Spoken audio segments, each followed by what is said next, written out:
Hello dear student, myself Krishna Patel welcome करता हूं इस प्यारे से यूट्यूब चैनल पे। मैं यहां पे आपको कंप्लीट इनऑर्गेनिक केमिस्ट्री पढ़ाने वाला हूं। जैसा कि आपको इंतज़ार था कि हमारे इनऑर्गेनिक केमिस्ट्री के लेक्चर्स कब आएंगे, तो आपका इंतज़ार खत्म हुआ।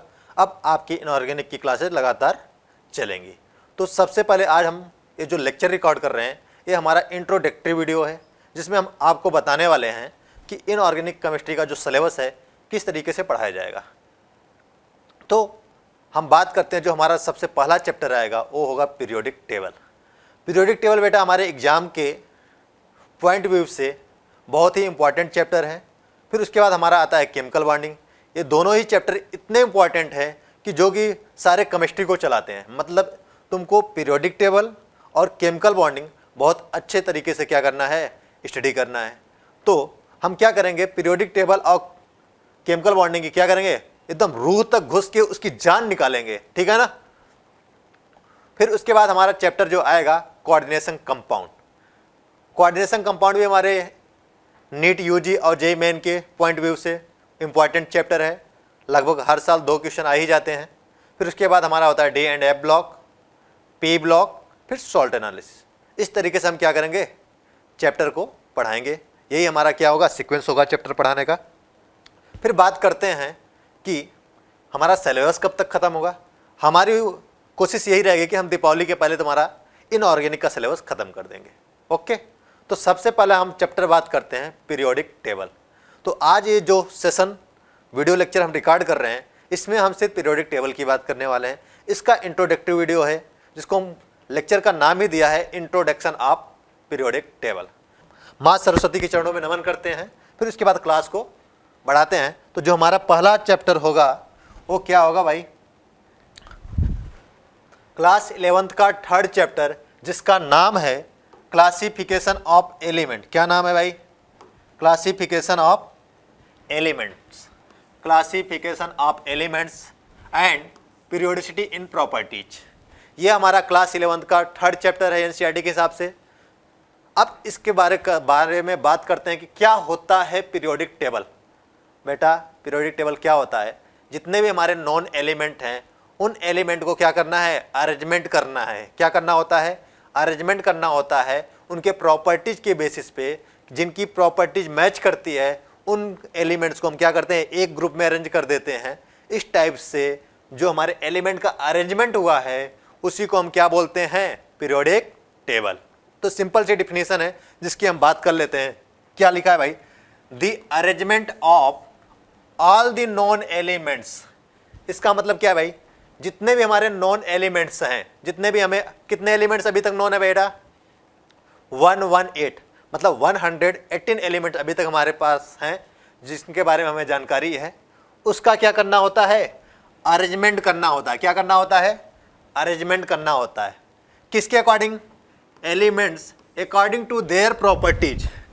किसकी बात कर रहे हैं, प्रॉपर्टीज की बात कर रहे हैं। प्रॉपर्टीज का मतलब हम क्या बात करें, जैसे फिजिकल प्रॉपर्टीज, केमिकल प्रॉपर्टीज, जिसके melting point, boiling point, chemical reactivity, किसी के साथ वो किस तरह से बिहेव कर रहा है, उनका नेचर कैसा है, सारी बातों के को ध्यान रखते हुए हम क्या करते हैं, इन एलिमेंट्स को क्या करते हैं, अरेंजमेंट करते हैं।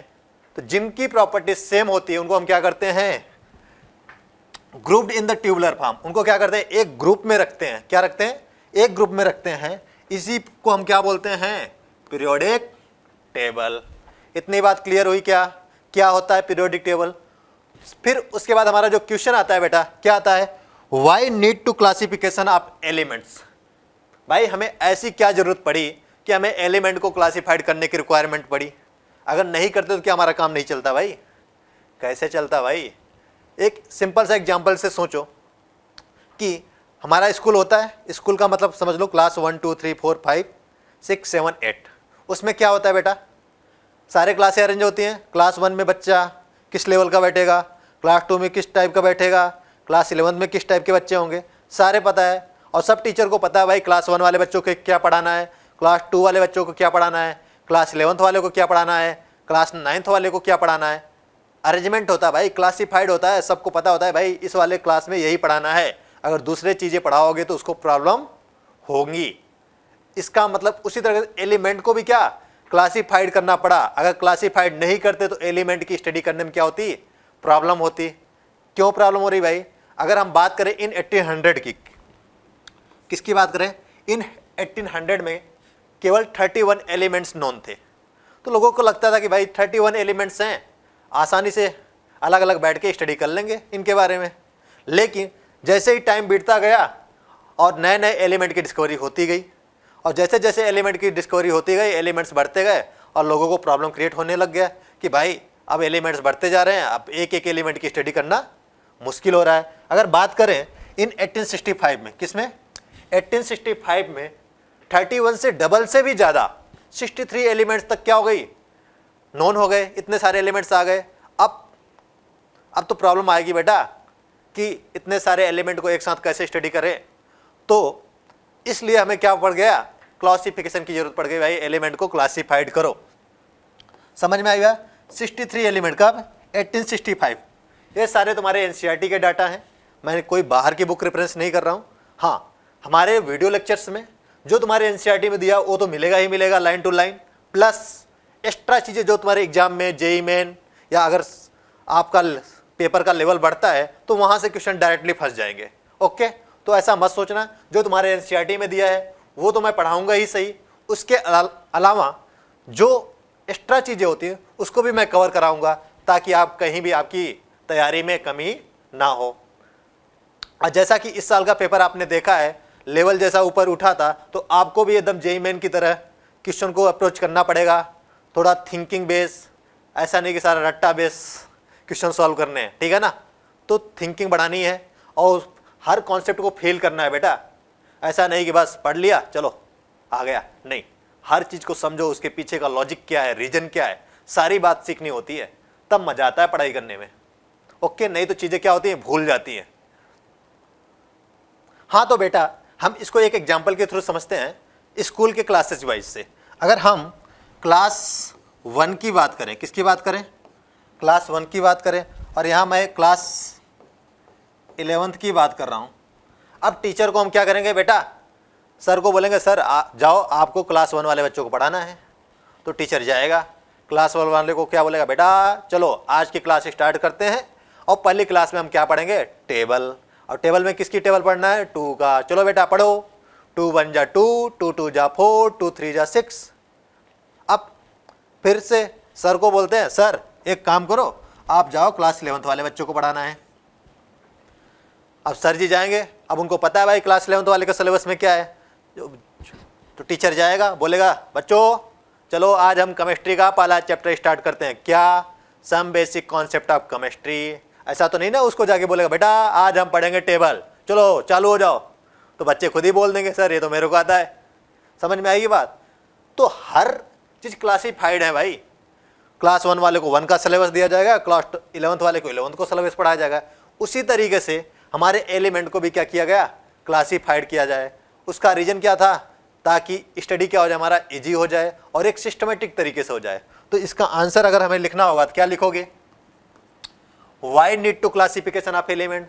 तो जो इसका आंसर आने वाला है आएगा इजी टू स्टडी। ओके, और जो दूसरा आने वाला है हमारा क्या,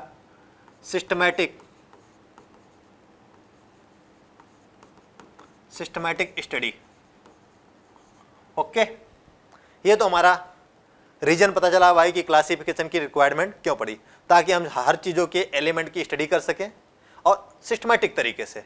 तो जैसे ही हमें पता चल गया भाई अब हमें एलिमेंट का क्लासिफिकेशन करना पड़ेगा, तो मार्केट में भाई न्यूज़ फैला दी गई कि भाई अब सबको क्या करना है, टेबल अरेंजमेंट करना है, पीरियोडिक टेबल बनाना है एलिमेंट का। तो बहुत सारे लोग आए और एलिमेंट का पीरियोडिक टेबल बोले कि भाई हम बनाएंगे। तो वो लोगों उनसे पूछा कि भाई कैसे बनाओगे, ऐसे 2 1 जा 2, 2 2 जा 4, 2 3 जा 6। लेकिन बोला पागल होगा क्या भाई, ऐसे नहीं, एलिमेंट का क्लासिफिकेशन करना है बेटा, जिसको ऐसा बनाना है कि एक एलिमेंट के बारे में स्टडी करें तो उससे मिलते जुलते सारे एलिमेंट के बारे में हमें प्रॉपर्टी पता चल जाए। अच्छा ऐसा है, तो देखो कैसे कैसे लोग आए हमारी ज़िंदगी में। यहाँ पे कुछ लोग कॉन्सेप्ट देना चालू किए, जैसे हमारे डी ब्रोनियर ट्रेड्स थे, न्यूलैंड्स थे, मेंडलीव थे, और कुछ लोग भाई यूजेज के बेसिस पे बताना चालू कर दिए कि हमारे मेटल के होते हैं, नॉन मेटल होते हैं, मेटलॉइड्स होते हैं, एलॉयस होते हैं। कुछ ब्लॉक वाइज डिवाइड कर दिया भाई एलिमेंट को, S block, P block, D block, F block, और कुछ पोजीशन देना चालू कर दिया भाई हाइड्रोजन को इधर रखेंगे नॉन मेटल में, किसी को मेटल में, कुछ डिसाइड ही नहीं हो पा रहा है। तो इसी को हम क्या बोलते हैं, historical development of periodic table. तो historical development of periodic table का एक सीक्वेंस है, जिस सीक्वेंस में हम पढ़ेंगे उसकी बात करते हैं, ठीक है ना। ये हमारा इंट्रोडक्टिव वीडियो है जिसमें हम बता रहे हैं आपको कि हमारा जो लेक्चर प्लान होगा वो कैसा होगा। इसमें हम कोई डिटेल बातें नहीं कर रहे हैं, सिर्फ टॉपिक को बता रहे हैं कि हमें टॉपिक कैसे पढ़ना है, उसके बारे में इंट्रोडक्टिव वीडियो। ओके, तो भाई सबसे पहले हम क्या पढ़ेंगे, लेवेजियर क्लासिफिकेशन। क्या पढ़ेंगे, लेवेजियर क्लासिफिकेशन। लेवेजियर ने क्या किया था भाई, इन्होंने क्या किया था, एलिमेंट को दो पार्ट में डिवाइड किया था। कितने पार्ट में, दो पार्ट में। एक था मेटल, एक था नॉन मेटल, ठीक है। मेटल और नॉन मेटल। मेटल्स क्या होते हैं भाई, जो तुम्हारे क्या करते हैं, इलेक्ट्रॉन क्या करते हैं, डोनेट करके क्या बनाते हैं, पॉजिटिव आयंस बनाते हैं। और नॉन मेटल क्या होते हैं, इलेक्ट्रॉन क्या करते हैं, गेन करते हैं, लेते हैं, तो क्या होते हैं, एनायंस होते हैं। लेकिन कुछ मेटल्स इन दोनों की प्रॉपर्टी दिखा रहे थे, क्या, मेटलॉइड्स बोलते हैं। क्या बोलते हैं, मेटलॉइड्स। इसलिए इनका क्लासिफिकेशन क्या हो गया था, फेल हो गया था। फिर आते हैं डो ब्रेनियर ट्रेड्स। इन्होंने क्या बोला भाई, कोई बोला था ए, बी और सी, थ्री एलिमेंट का इन्होंने क्या बनाया था, ट्रेड्स बनाया था। और उन्होंने बोला था फर्स्ट और थर्ड का जो एटॉमिक मास होता है, उनका जो एवरेज एटॉमिक मास होता है वो बराबर होगा किसके, मिडिल वाले एलिमेंट के। समझ में आई बात। इसके बारे में डिटेल स्टडी करेंगे, जो एग्जाम्पल होंगे सारे एग्जाम्पल लिखाए जाएंगे। अभी हम सिर्फ न्यूलैंड ऑक्टेट रूल क्या बोलता है भाई, जिस तरीके से तुम्हारे म्यूजिकल नोट्स होते हैं ना, सा रे गा मा पा धी ना सा, जैसे हर इंटरवल के बाद सा को रिपीट हो रहा है ना, वैसे उन्होंने बताया कि जो एलिमेंट्स होते हैं ना, वो भी एक इंटरवल के बाद अपने फिजिकल प्रॉपर्टी और केमिकल प्रॉपर्टी को क्या कर रहे हैं, रिपीट कर रहे हैं। लेकिन ये सिर्फ 20 एलिमेंट्स तक ही अप्लीकेबल था। उसके बाद जैसे ही तुम्हारे इनर्ट गैस डी ब्लॉक की डिस्कवरी हुई, वैसे ही क्या हो गया, फेल हो गया। और तुम्हारा डो ब्रेनियर ट्रेड्स भी क्या हुआ, सारे एलिमेंट के लिए एप्लीकेबल नहीं हो पाया, ठीक है। और इतने सारे जो भी हैं सब तुम्हारे एटॉमिक वेट के बेसिस पे क्लासिफाइड किए गए थे, एटॉमिक वेट के इंक्रीजिंग ऑर्डर में। ओके, फिर एक हमारे एनसीईआरटी में एक लाइन दी गई है जिसको बोलते हैं चैन डी कॉर्टियस टेलरिक हेलिक्स मॉडल। क्या बोलते हैं, चैन डी कॉर्टियस टेलरिक हेलिक्स मॉडल। इसमें क्या था कि भाई इन्होंने क्या किया था, एक हेलिक्स मॉडल, इसको हम सिलेंड्रिकल मॉडल भी बोलते हैं। क्या बोलते हैं, सिलेंड्रिकल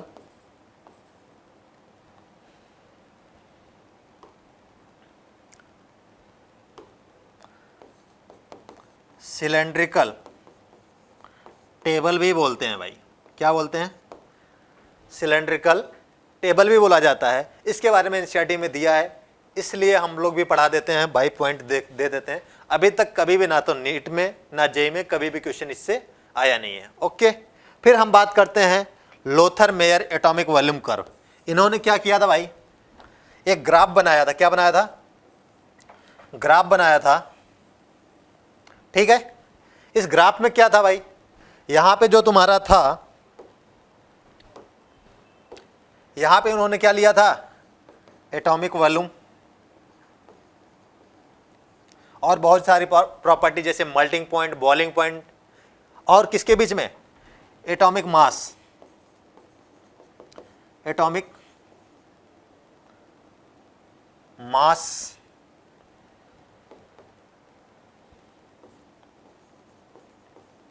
एटॉमिक मास के बीच में ग्राफ खींचा था, जिसमें उन्होंने क्या किया था, जैसे एल्कली मेटल को कहाँ रखा था, टॉप पे। कहाँ रखा था, टॉप पे एल्कली मेटल। और यहाँ पे कौन से रखे थे भाई, मेटलॉइड्स। इस तरीके से उन्होंने क्या किया था, एलिमेंट को अरेंजमेंट किया था। ये हमारा लोथर मेयर कर्व होता। भाई सारी चीज़ें डिटेल में बताएंगे, अभी सिर्फ हम टॉपिक को बता रहे हैं कि भाई कौन कौन सा टॉपिक हमको पहले पढ़ना है, कौन सा टॉपिक बाद में पढ़ना है। फिर उसके बाद हमारा आता है Mendeleev periodic table. First time इन्होंने क्या किया था, पीरियड्स और किसमें, ग्रुप में डिवाइड किया था। किस में डिवाइड किया था, ग्रुप में, जिसमें तुम्हारे क्या थे भाई, 7 पीरियड थे और 8th ग्रुप थे। ओके, इतनी कहानी थी। फिर मॉडर्न पीरियोडिक टेबल आया। ये किसके बेसिस पे था भाई, बेस्ड ऑन एटॉमिक वेट। किसके बेसिस पे था, एटॉमिक वेट के बेसिस पे था।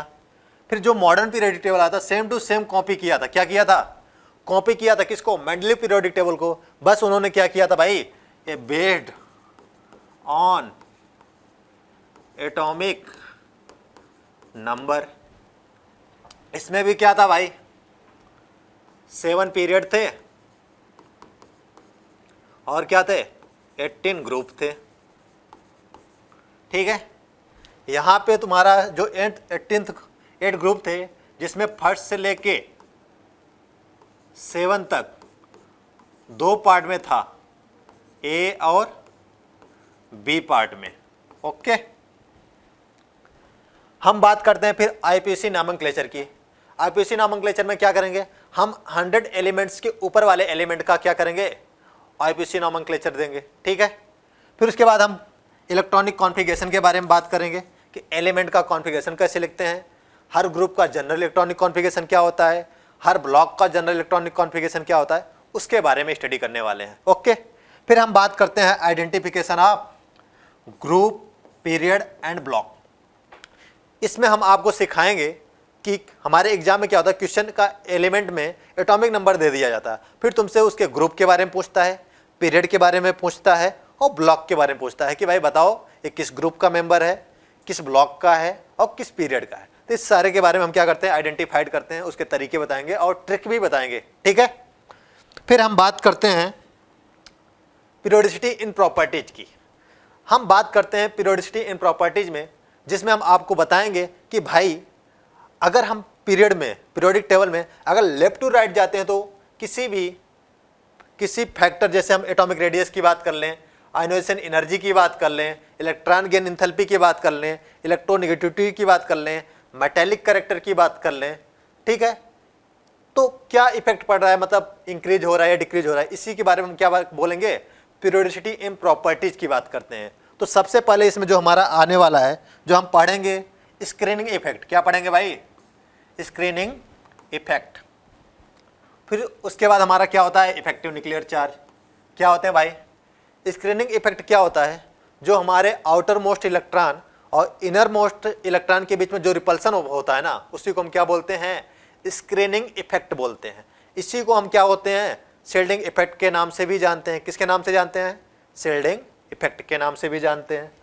और इफेक्टिव न्यूक्लियर चार्ज क्या होता है भाई, जो तुम्हारा अट्रैक्टिव फोर्स होता है, मतलब आउटर मोस्ट इलेक्ट्रॉन और न्यूक्लियस के बीच में जो अट्रैक्शन फोर्स लगता है, और जो इलेक्ट्रॉन और इलेक्ट्रॉन के बीच में जो रिपल्सन वाला फोर्स लगता है, उनका जो नेट फोर्स आता है ना, उसी को हम क्या बोलते हैं, इफेक्टिव न्यूक्लियर चार्ज। समझ में आई बात, सारे डिटेल में बात करेंगे, अभी सिर्फ हम टॉपिक बता रहे हैं भाई किस तरीके से क्लास को पढ़ाना है हमें। फिर उसके बाद हम करेंगे एटॉमिक रेडियस की, atomic radius, ionic radius, metallic radius, covalent radius, wonder वाल रेडियस। इनका आर्डर भी लगाएंगे भाई, सबसे इंक्रीजिंग ऑर्डर में क्या होता है, डिक्रीजिंग ऑर्डर में क्या होता है। ओके, और उसका रीजन भी बताएंगे भाई ऐसा क्यों होता है, लेफ्ट टू राइट जाने पे क्या होता है, टॉप टू बॉटम जाने पे क्या होता है, सारी बातें करेंगे। फिर उसके बाद हम बात करते हैं आयोनाइजेशन एंथैल्पी। आयोनाइजेशन एंथैल्पी को हम आयोनाइजेशन एनर्जी के नाम से भी जानते हैं और आयोनाइजेशन पोटेंशियल के नाम से भी जानते हैं। ओके, क्या होता है आयोनाइजेशन एनर्जी, इसके बारे में अगर हम बात करें तो आउटर मोस्ट सेल से, क्या बोला, किसी भी गैसियस एटम से, क्या बोला, किसी भी गैसियस एटम से आउटर मोस्ट सेल से इलेक्ट्रॉन निकालने के लिए जो एनर्जी रिक्वायरमेंट होती है, उसी को हम क्या बोलते हैं, आयोनाइजेशन एनर्जी। ओके, हम बात करते हैं फिर इलेक्ट्रॉन गेन एंथैल्पी, जिसको हम इलेक्ट्रॉन एफिनिटी के नाम से भी जानते हैं। किसके नाम से जानते हैं, इलेक्ट्रॉन एफिनिटी। क्या होता है इलेक्ट्रॉन एफिनिटी बेटा, अगर हम किसी गैसियस एटम को लेते हैं और उसके आउटर मोस्ट सेल में जब हम इलेक्ट्रॉन को ऐड करते हैं तो वहाँ से क्या होता है, एनर्जी रिलीज होती है। क्या होती है, और जो एनर्जी रिलीज होती है उसी को हम क्या बोलते हैं, इलेक्ट्रॉन गेन इंथैल्पी या इलेक्ट्रॉन एफिनिटी। ओके, फिर हमारा जो नेक्स्ट टॉपिक आएगा इलेक्ट्रोनिगेटिविटी। ठीक है भाई, इसमें भी लेक्चर 1 लग जाएगा कंप्लीट, इसमें भी लेक्चर 1 लग जाएगा, इसमें भी कंप्लीट लेक्चर 1 लगेगा। ठीक है ना, इन दोनों को हम क्या करेंगे, एक लेक्चर में पढ़ेंगे। समझ में आ गई बात। Electronegativity and its application. भाई इलेक्ट्रोनिगेटिविटी क्या होती है, अगर हम आपको बताएं तो इलेक्ट्रोनिगेटिविटी का क्या प्रॉपर्टी होता है भाई, जो तुम्हारे बॉन्ड पेयर होते हैं ना, उसमें जो इलेक्ट्रॉन होते हैं उनको अपनी तरफ अट्रैक्ट करने की जो कैपेसिटी होती है ना, उसको हम क्या बोलते हैं, उसको हम क्या बोलते हैं, इलेक्ट्रोनिगेटिविटी। क्या बोलते हैं, इलेक्ट्रोनिगेटिविटी। अब इलेक्ट्रोनिगेटिविटी का क्या इफेक्ट पड़ता है भाई, कि एसिडिक कैरेक्टर को कैसे डिसाइड करते हैं, बेसिक कैरेक्टर को कैसे डिसाइड करते हैं, मेटेलिक कैरेक्टर कैसा होता है, नॉन मेटेलिक कैरेक्टर कैसा होता है, ऑक्साइड नेचर कैसे होंगे, सारी बात करेंगे, जिसको बोलते हैं इनके एप्लीकेशन। किसकी बात करेंगे, एप्लीकेशन। फिर जो हमारा नेक्स्ट टॉपिक आएगा वो आएगा पीरियोडिसिटी इन वैलेंस, मतलब हम वैलेंस इलेक्ट्रॉन के बारे में जानेंगे। फिर उसका ऑक्सीडेशन स्टेट के बारे में बात करेंगे कि ऑक्सीडेशन स्टेट कैसे वेरी कर रहा है, कौन से ग्रुप में कौन सा ऑक्सीडेशन स्टेट स्टेबल होता है, और किसकी स्टेबिलिटी टॉप टू बॉटम जाने में बढ़ती है, इंक्रीज होती है या डिक्रीज होती है, सारी बातें करने वाले हैं इसमें। फिर आता है हमारा anomalous properties of second period elements. जो हमारे सेकेंड पीरियड के एलिमेंट्स होते हैं वो अपने ग्रुप या फैमिली से अलग बिहेवियर दिखाते हैं, जिसको हम बोलते हैं anomalous behaviour properties in second period elements. अब इसका रीजन क्या होता है, ये क्या होते हैं, साइज में क्या होते हैं, छोटे होते हैं, और छोटे होने की वजह से क्या होती है, इनकी प्रॉपर्टी थोड़ी बदल जाती है अपने फैमिली मेम्बर से। इस वजह से हम क्या करते हैं, इसको अलग से पढ़ते हैं। ठीक है, ये सारी बातें हम लोग करने वाले हैं। ये रहा हमारा आज का इंट्रोडक्टरी वीडियो, जिसमें हमने आपको बताया कि हम चैप्टर को किस तरीके से कंप्लीट कराने वाले हैं आपको, जिसमें मैंने आपको बताया कि जो हमारा सबसे पहला चैप्टर होगा पीरियोडिक टेबल, और पीरियोडिक टेबल का तो मैंने आज पूरा सीक्वेंस भी बता दिया भाई, कौन सा टॉपिक पहले लेंगे कौन सा टॉपिक बाद में लेंगे, सारा सीक्वेंस आपको दे दिया। फिर उसके बाद हमारा केमिकल बॉन्डिंग आएगा, फिर उसके बाद हमारा क्या आएगा, कोऑर्डिनेशन कंपाउंड, फिर डी एंड एफ ब्लॉक, फिर पी ब्लॉक, फिर तुम्हारा आएगा सॉल्ट एनालिसिस। हमारी कोशिश यही रहेगी कि तुम्हारा क्या होगा भाई, दीपावली के पहले सिलेबस को ख़त्म करने की कोशिश रहेगी। हाँ, तो ये सारी क्लासेस फ्री हैं, तो आप कोशिश करें इसको ज़्यादा से ज़्यादा लाइक करें, सब्सक्राइब करें और बच्चों के साथ शेयर करें, ताकि उनको भी इस चीज़ की प्रॉफिट हो जाए कि भाई बहुत अच्छे अच्छे कॉन्सेप्ट मिलने वाले हैं और बहुत सारे ट्रिक्स सिखाने वाला हूँ मैं यहाँ पे। ठीक है ना, तब तक के लिए बने रहें। थैंक यू, धन्यवाद।